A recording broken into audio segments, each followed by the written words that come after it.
Let's put Yungblud on. Let's see what Yungblud. Let's see what they're like. This is going to be a hardcore-y type one, isn't it? I can probably survive a week of this.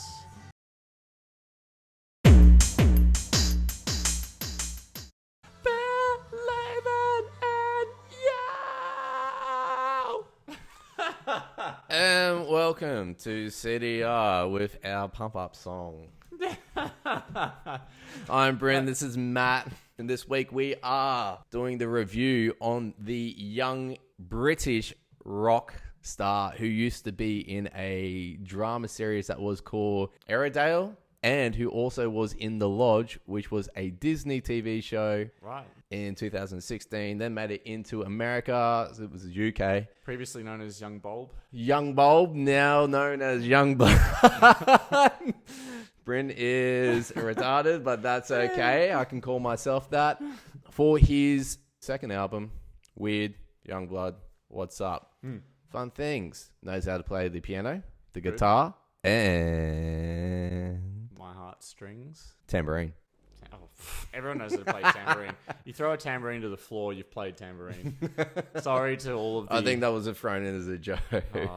I wasn't sure. I mean, you might have gone onto Wikipedia and you've been like, oh yeah, geez, It was. a world professional tambourine. I threw it out in because someone else has probably fucking... No, sorry, I didn't throw it in. Someone else has probably done that. I thought you... Because I'm waiting for someone to be like, if I do my own Wikipedia, it'd be like professional triangle player. I was actually imagining you going and vandalizing his Wikipedia page. I would not actually do that. Too much respect. Yeah, absolutely. Okay. He also...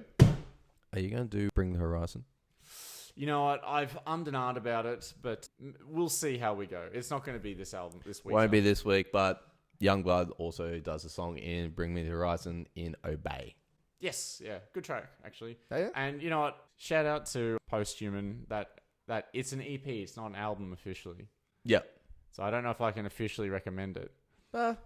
Anyway, go listen to it. The intro track is like out of fucking control. And then Kingslayer is basically doing the rounds on the internet for like best metal hardcore song because it has baby metal in it. Baby metal. And her voice so pretty. Baby metal. Yeah. She has the most angelic... I'm going to play you Kingslayer after. We'll do this afterwards. Anyway. We're not talking about them right now. I think the most interesting way to play this one out from my perspective is like the journey of listening to the album. Now, last week I talked about, I think, the journey of listening to the album the first time, and maybe that was the album before. Whatever the case is, I found that on repeated listens, I got different things out of this album. Right? Yep. So the first time I listened to the album as a whole, I was left going, I have to listen to this for a week. I feel the same. I hated it. I was just thinking how much of a mainstream fucking music is going on in here. Yep. And once, I'm going to say it straight up, is like one of my biggest disappointments about this album is songs that I thought were musically good had shit lyrics, and things that had great lyrics had shit musical parts. Yeah. I feel like we're going to have there's the same sentiment for this album. Yeah. What I would say, though, is once you accept that it is largely generic in a lot of ways, there are things in there that you can sort of latch onto for an enjoyment. And if you treat it more as an ode to like early 2000s pop rock, pop punk, emo, you can actually get some enjoyment out of this. And so I've found myself not hating it anywhere near as much. In fact, I'm leaning towards it a little bit. But I mean, right out the gate, I probably won't listen to it again, but I didn't hate my week with it. Like I wasn't there pulling my hair out. Not that there's any hair to pull out. Any songs make it into a playlist? No. No? Nah. There are good tracks. And there are tracks that I think I would be happy to listen to, but I don't think I'd voluntarily listen to any of these. This is this sort of album that I imagine my 17-year-old self... If I was 17 today and this album came out, I'd probably fucking love it. And it would be one of those things that I'd look back in the year 2040 and go, oh man, that album was an absolute classic. You know, like I feel like... You get nostalgia. Yeah, this album has that sort of flavoring to it. I can see that too, because it's not all shit. I'm going to say it straight up. It's not all shit. I enjoyed a lot of it. some of it was just tragically crap. And I mean, So basically, any time the songs went to Ballad Town, yeah, became a bit tricky. A whole heap of auto tunes. Yeah, I don't hate the auto tunes provided the song structure and the lyrics are interesting. And there are tracks where the lyrics are actually fun. And I grew to actually quite like the intro track, Teresa. I did enjoy Teresa a lot too. Has a bunch of shifting music movements and just it is the mix is fairly saturated, but it's not a bad song. I listen to it, I don't mind it. And Cotton Candy, the next one, is kind of want to get stuck in your teeth like cotton candy. Yeah, I mean, it has that raunchy flavor to it, and I like the little groovy bass at the start. It's nice. The bass really pulled it along. That's one of my notes I just dropped down. I was like, yeah, the bass really did pull along. But then you have like lyrics like, "We have sex to solve all our problems." I get vertigo from the body overdose. Yeah, also, yeah. 6 people wrote that song.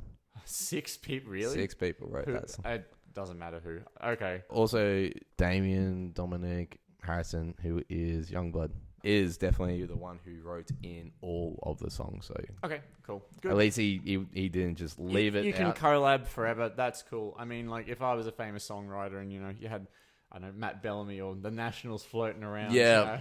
You'd get their help. Fuck. Yeah, well, a lot of these songs is just him and one other person as well throughout the album. So that one just so happens to have 6 people.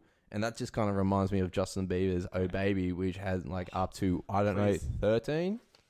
It's writers. I can't, that's out of my ass, but we should definitely check verify. No, I think we should stick to 100% unverified facts. Unverified facts, 13 people wrote that song. This is spin. This is propaganda.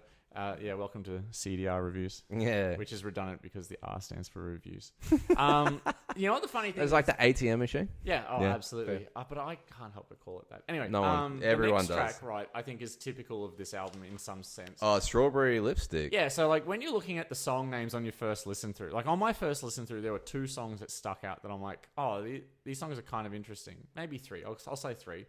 This was one of them.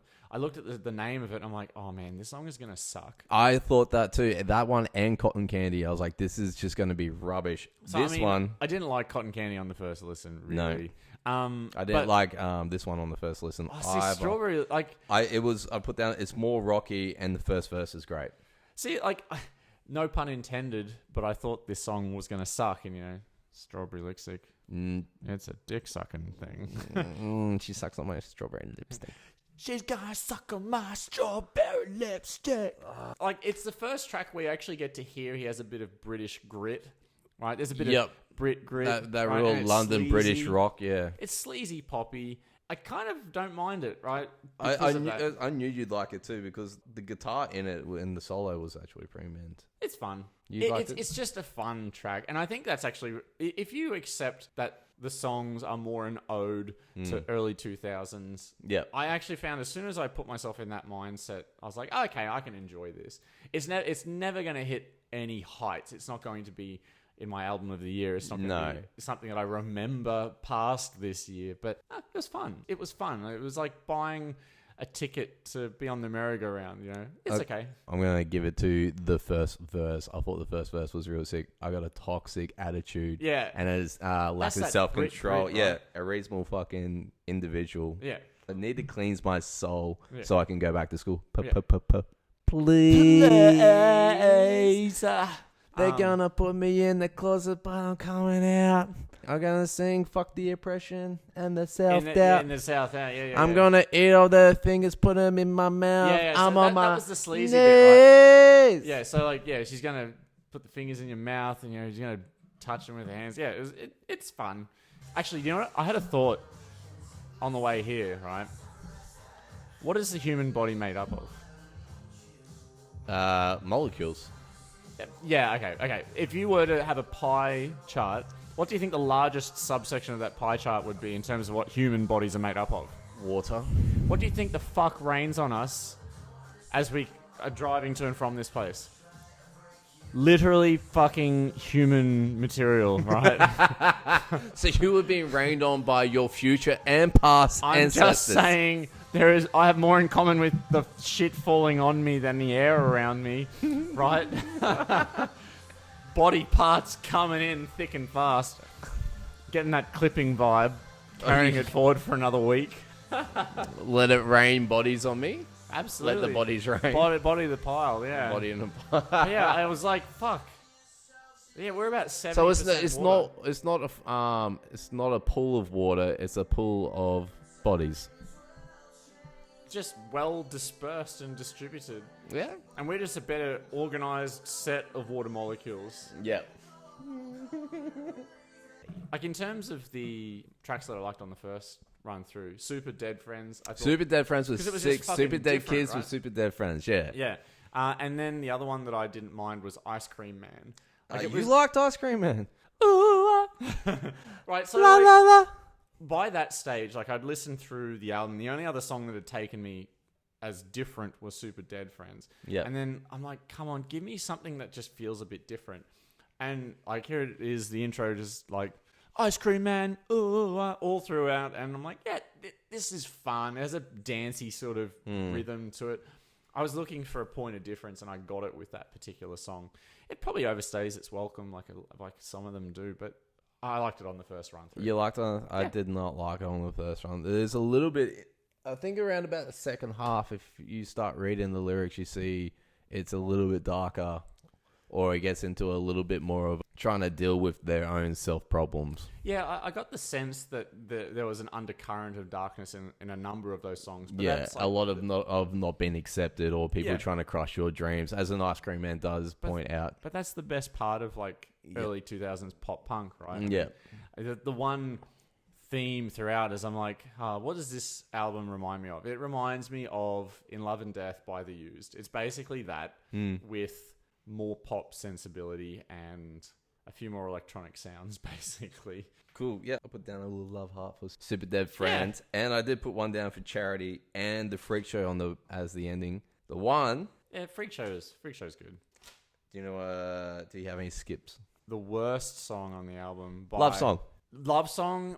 Here's a controversial opinion. Woo. There are 3 ballady type tracks on the album. There's Mars, Love Song, and It's Quiet in Beverly Hills, right? Yep. I think that Love Song is the best of the 3 ballady tracks. I don't think the ballady tracks are that good. No, I don't think they are too, but I would have said It's Quiet in Beverly Hills would have been better than all 3. And I don't... Beverly. No, I didn't pick it. I definitely did not pick it for... This is one of the ones that I am going to let you know where the music sucks, but the lyrics are great. Yeah, see, I even thought the lyrics were probably just a little bit too direct. So the one problem I had with a lot of the lyrics in the album is just... There probably wasn't a ton of depth to them. There wasn't the sense of analogy where if you came back and listened to it a second time, you might go, oh, that's really what he meant. It's all pretty surface levels type stuff. And that's fine. I'm sure if people know his background and certain things, then they may read into it a little more clearly.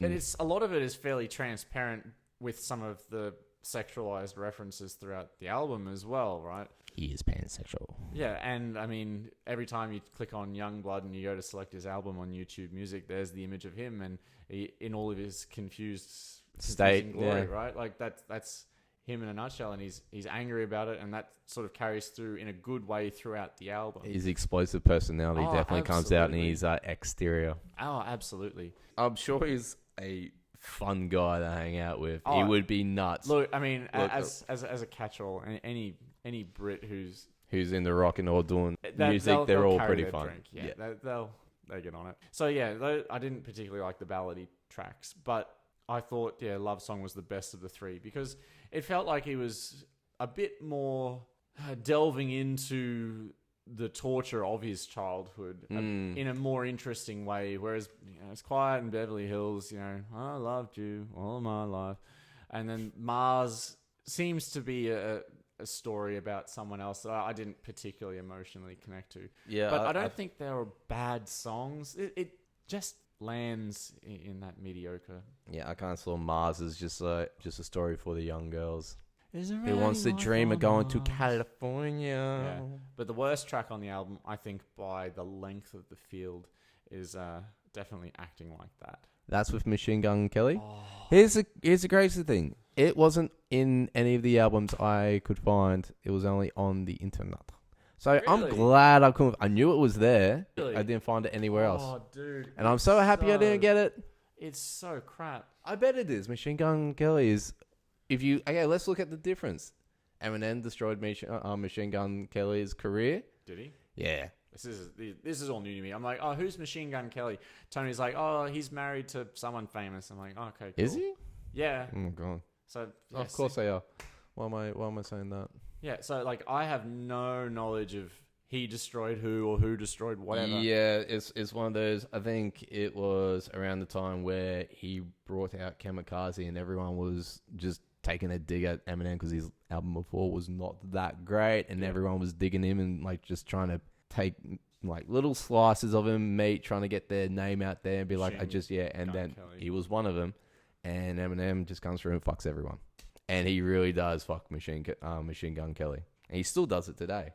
You need a good enemy. Yeah, it's a lot. It's a lot of fun, but yeah, Eminem's doing feature albums with Busta Rhymes and Machine Gun Kelly's doing with Yungblud. Yes, they're all fucked.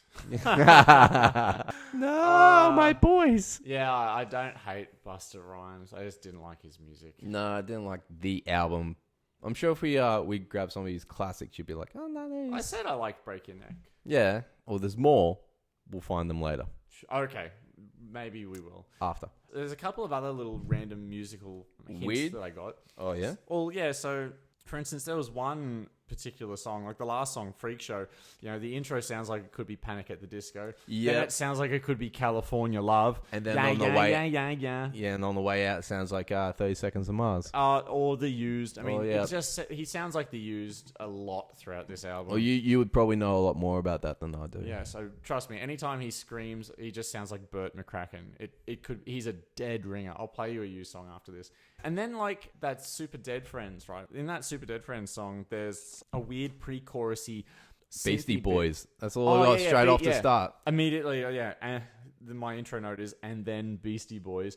But then like the breakdown before the chorus is like, the pre-chorus sounds like something out of Rock Set, right? It The has pre-chorus, I was like, oh, this is another Charm song. Theme song. It's straight out of the 90s, right? Yeah, like straight up. It's immediately not. And so like, if you accept that it's an ode to that and you can allow the influences to be worn on its sleeve and not see it as like, if you allow yourself to roll with it as an ode to previous music, I actually found it improved my enjoyment, and just accept that it's surface level and you move on. It's like, you know, treat it like cotton candy. Yeah. You enjoy it while it's there and then it's gone. And Give yourself a little bit of flashback. What was your favorite track? Was it Super Dead Friends? Super Dead Friends, The Freak Show, and Charity. To take the brain to charity. Strawberry Lipstick, I enjoyed pretty much only the start. Yeah. The solo, I thought that was all pretty cool. A lot of the time, that was just when I read the lyrics, I'm like, oh shit, that's actually pretty good and that's nice and clever. And I thought you might appreciate being along those sort of English rock kind of speak. Yeah, I like the songs where there is clever turn of phrase and that British wit comes through. I really particularly like that. You really do enjoy those a lot more than the Australian wit. Oh, absolutely. And I think it's just Why you hate your own people? It's just that natural shame that comes with anyone that's from the same country as you. I don't know. Maybe I feel it more than most. I don't know. There's a song on there where I'm like, oh, this could be straight out of like The Streets. Oh, I'm trying to find it. It doesn't matter. It's charity. It's literally charity, right? Yeah. It could be The Streets. It could be Jamie Oh, T. the British, the British punk. Yeah. Probably the best track. Yeah, I have great pop punk yeah. aesthetic. Great track. Probably the best track because it given me a nostalgic feeling of the early 2000s. And you know what? Like I said, that's the takeaway. If you want to have just like the best early 2000s experience available, I'd say this album can attempt to get you there. Did you listen to any of his other albums? He's got EP and an LP. I did come across a couple other songs, but nothing that I actually found as engaging as this, sadly. So So he's getting better. That's great. yeah, well, he's still pretty young. Yeah, isn't he? well, he's 23 at the moment. Yeah, absolutely. I mean, given where he is, and I'm sure he's going to come up with more and more interesting music. And that's actually probably an important caveat, right?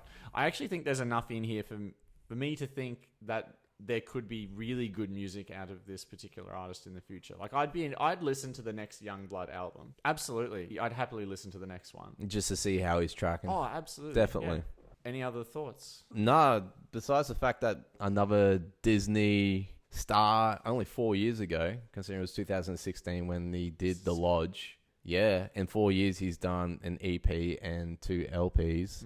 He was originally meant to go on tour, and of course it got shut down, but he ended up doing like a viral thing, and it went like just for the fans. It was pretty big. Well, I mean, that was one thing I also noticed is just how many people are subscribed to him just on YouTube Music. It's like 2 million people. Oh, yeah? Clipping last week had like 40,000. So there's your comparison. That being said, you get that niche. You don't see Clipping getting played on Triple J or either. I think they should. That'd be sick. If anyone heard Check the Lock, I reckon that would definitely be up there. That's something underneath. Just does not translate to a broader audience. I completely get that. I get that too. This is a Youngblood podcast. We got to keep remembering this. Actually, we can talk about this in the throwback episode. Let's not do memes. So any other closing thoughts? Do you want to give a score? Am I going to give it a score? No, I am not. Good up and coming. Drop the ballads. Drop the ballads and maybe find 1 or 2 other points of difference. And if I was to improve the album, because there's a lot there to like. I just think it's just missing an edge. Right. I thought the Super Dead Friends, I absolutely loved it. Just the screaming, singing, that was mint. I love it. I wanted more of that. The funky bass was sick. Definitely bring the music forward. And not so much of a trying to sing. I like it when you're just a little bit more not rusty or rustic. But there's another word I can't think of right now. I actually quite like the tone of his voice. I kind of wish that he would keep the British accent for most of the tracks, because there are some where you feel like it's a bit English. No, a bit American. Sometimes I think it sounds a bit homogenous, and then there are other tracks where it sounds like he could be like stamping down the streets of London about to bash some fuckers up. Yes. And I like that aggression, right? I don't want it totally ironed out. You should just do a whole album of just the aggression and then do another one of the other. I think that would be really, really cool. Let's not chop and change. Let's stick to a theme. So, would you care to guess what my score's going to be? I reckon you're probably going to give it a 6.5 or 7. Yeah, 6.5. I'm going to give it a 6.5. Absolutely. Next week's album. This is the last album of the year, and then we will do a recap. Or throwback. Throwback. Yeah. We'll talk about that.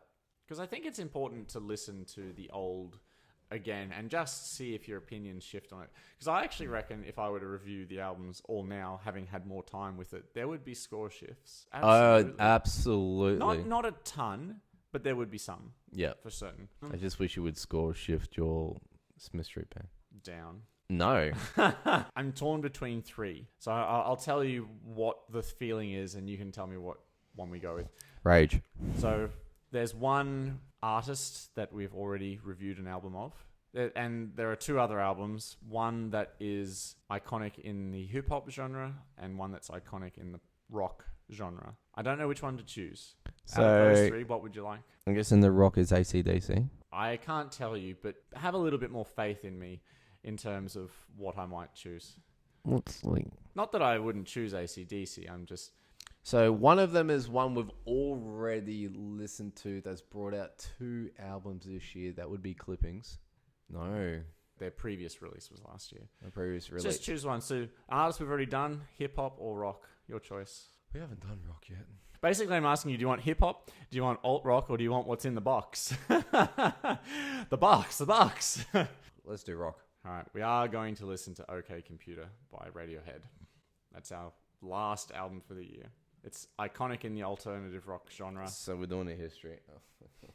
Actually, not looking forward to this. I don't have high hopes for Radiohead, and I would love to be proven wrong. Yep. But I just kind of feel like there's going to be a lot of, holy shit, does someone slice their wrist listening to this? Anyway, we're rambling. This has been weird. Go listen to it, and all the best. Catch you next week. See you, people.